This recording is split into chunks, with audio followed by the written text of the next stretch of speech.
Sis.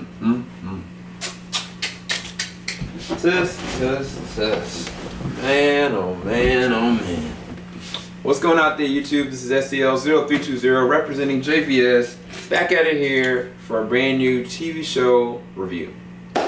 Gotham, Episode 3, The Last Laugh, or The End of Jerome. As I kid you not, I had my prediction video ahead of time. I was like, it's gonna happen, and sure enough, they killed the ninja. I mean, I apologize, first of all. Oh, man. Well, y'all know this is kind of spoiler-filled for the most part. They killed Jerome. I'll save that for the end. I'll talk about the things I did like. Everything about how Jerome was, how he acted, how he thought, the things that he did. Even like his relationship with his dad, and the fact that like he's willing to sacrifice his dad just to go and prove the point of the prestige of who Theo said that he's supposed to be. And I mean, everything about this kid, it was just like, it was executed perfectly. Even like the magician act, I thought that they did a really good job with that, because it was good presentation, it was good flair, you know, but it was like, I was like, man, this is the end of this character. I literally felt it being the end of the character. What else did I like? I liked Alfred and Leslie Tompkins like interacting back and forth, because in the comics they actually do have like a small, you know, relationship kind of, you know, and I don't know if that's gonna go anywhere, but it was so funny, Alfred just going for it. And I knew Bruce knew. Bruce ain't stupid. Bruce knew that was Gordon's, you know, whatever. But it was just really funny to watch the dynamics between them. It was also good to see Bullock back. Seeing Bullock back, him confronting Penguin, and like basically not afraid of the dying. Like, I mean, I was like, you really just go up in this man's crib, drink his drink, talk down on him in front of his crew about who he was? And I'm like, you know, I halfway thought the Penguin was gonna like take his knife and put it in his hand. Like, I was like, how did he get away with that?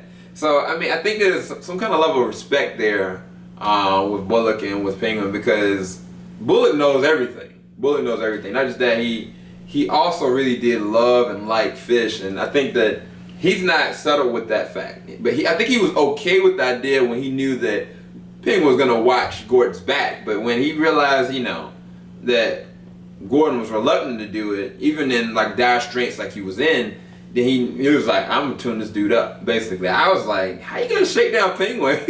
He's crazy. It's funny because I feel like the roles have switched between Bullock and with Gordon.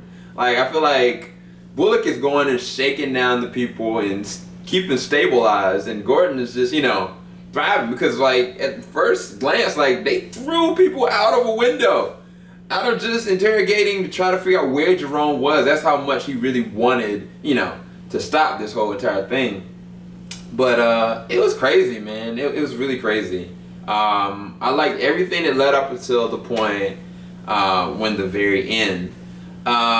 Even I liked like Gordon, I mean not Gordon, Selena being in this episode. I was like, what is she doing there? I was like, she said she's there for work, but I was like, okay, you stealing stuff, but I was like, what are you really there for, you know? And she's not acknowledged that she really likes Bruce, but we already know. And it was funny to hear him say, like, I really miss you, you know, even before he knew he's potentially going out there to his death. But it was really awesome to watch, like, him looking through the curtains. It was like he had this level of not having fear, but at the same exact time, you know, he's still a boy, you know. And I'm glad they didn't have him like be all like cock-used and gung-ho about going out there, and at the same exact time, like, he kept his composure too. But it was cool. It was cool how they actually went and transpired. Even like the dialogue between their first interactions, like him, you know, cutting them in half. He's like, yeah, Bruce has always got this issue with duality, like he's always two minds. And I was like, that was awesome, like scripting. It was awesome dialogue. I mean, them two together, it partnered off really well. It really did. I'm trying to think what else. Shoot. There was a lot that went down. From that point, like, that's when I knew, I was like, it was either gonna be that Bruce was gonna, you know, interact and hit him or something like that. But then I realized that, like, shoot, at the point that Bruce gave, when he went out there, he got to Alfred and he told him what he needed to tell him. He gave him the gun and they worked together. All three of them, him, Gordon, all of them, they all worked together. I thought it was so cool. Because the fact is that Gordon trusts him to go and do it. Not only that, like, so did Alfred. And it was this really interesting dynamics to watch because Alfred and Gordon by themselves, they were just like laying cats out left and right. And I was like, Lord, they about to put a hollow point through this man's eye. Oh, another nod. The way that Jerome killed his dad with the knife through the eye, that's a straight nod to The Dark Knight Returns. Like, I was like, this is awesome, you know? But at long last, I'll go ahead to the things I didn't like, which was Theo presenting himself to be in this this hero, quote unquote. I didn't like his acting at all. I was like, this is so cheesy and unbelievable. Like him coming up there, like, stop what you're doing, and then looking at the camera, you should not do this, and then him getting bonked on the head, and she didn't blow him away or she didn't stab him. Like, come on. And then, like, for him to go and sneak Jerome like that, he could have, honestly, he didn't have to kill him. He could have knocked Jerome out, but he had in his head the whole entire time, he was like, he was a loose cannon, because when he was talking with Tigress about Jerome, and they went to go get, like, Jerome's dad and kill him, to set him up, basically, use this boy like a tool. He was like, yeah, keep him under control. I was like, okay, yeah, he's getting tired of Jerome. He's getting tired of him. And sure enough, like, he got stabbed in his neck, and Jerome was like, you said you were going to make me a star, XYZ, XY, you believed in me. And then I'm sitting there just watching Jerome, like drowning in his own blood, essentially, to the point that, like, he died with a smile on his face. And I thought that was really a good ending for him, if I didn't necessarily care as much as I do about him. But you got to take an actor, right, that is playing this part so freaking well. And I mean, even if, you know, he had gotten stabbed, right? And they were like, okay, there was some kind of way they were actually able to save him. You know, like, this was all part of Theo's plan, like, get him out of the way, but, you know, like, he's still alive. They just had him on a slab, just dead with a smile on his face, you know? And I mean, I was like, that sucks. Like, it really does suck. And what his dad had said to him is that you're going to be a blight upon Gotham, and you're going to be nothing but blood and madness. I'm sitting there watching all these kids and people watching Jerome's actions on the news, and them sitting there just laughing, and it's almost like a spreading cancer, essentially. I mean, that concept is okay, but it's a cop-out. It's straight up a cop-out. And I mean, I love the series. I love the series. I'm going to continue to watch the series.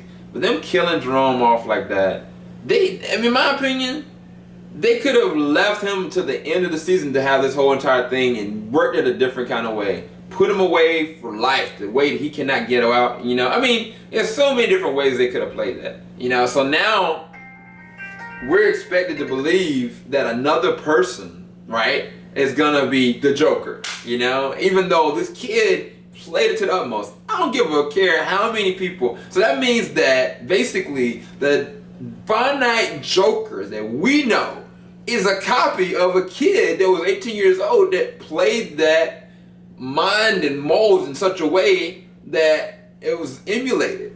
Really? Really? I mean, you already got the Red Hood, like, story arc that was in the first season, and that's will be mimicked in the same exact thing. All they did is just recycle that same exact thing because they killed that Red Hood guy. And then the first guy, the first comedian from the very beginning, they haven't brought him up again. I don't know if the actor's even going to come up there again, but it's like, I don't know, man. It just dropped the ball for me on that one, man. I liked the episode. I liked everything with the dynamics between Bruce, and even like when Jerome was alive and the things and action that he was doing, I was like, this is classic Joker, you know? But they killed him. And I mean, for me, that deducts automatically 2 points. I already said it. Dang. I give this episode an 8 out of 10. I said that I was only going to give it a 7 off the gate, but because like I did like the things that happened in between, other than the last part, which I hated the way that Theo did the way he did. I hated the acting that Theo did. Barbara did better acting than Theo did, but it's whatever. I mean, they killed the dude, and then they're saying that now all these other people are going to be copycats of Jerome, which the eventual copycat is going to be the Joker. That's just... Anyway, whatever. And nothing I can do about it. I'm going to continue to watch the series. Michael Chiflix is showing up, like I said, as a new commissioner, and as well as I guess they're going to have war against Penguin, which is not going to last unless Michael Chiflix's character is working for Theo. So, because I think that what Theo wants is he wants the throne from Oswald. So, they're going to butt heads eventually. So, we'll see where that's all going to go. I don't think Michael Chiflix is all sincere, like he said. I think he's going to have like a special task force and everything to help Gordon, but, you know, Gotham changes people if they're not already dark themselves. So, anyway, that's my review for it. I gave it an 8 out of 10. I don't know if I should have even gave it that because they killed freaking Jerome. I had a problem with that. And I'll still continue to have a problem with it till the next episode. Man, that's going to mess up my whole rest of this season, man. Anyway, this is JVS. Hopefully you liked it. Leave a like below if you did. Leave your comments what you thought about them and what they did with the episode with killing Jerome. Later, y'all. Oh, and by the way, is there any chance he's alive? No.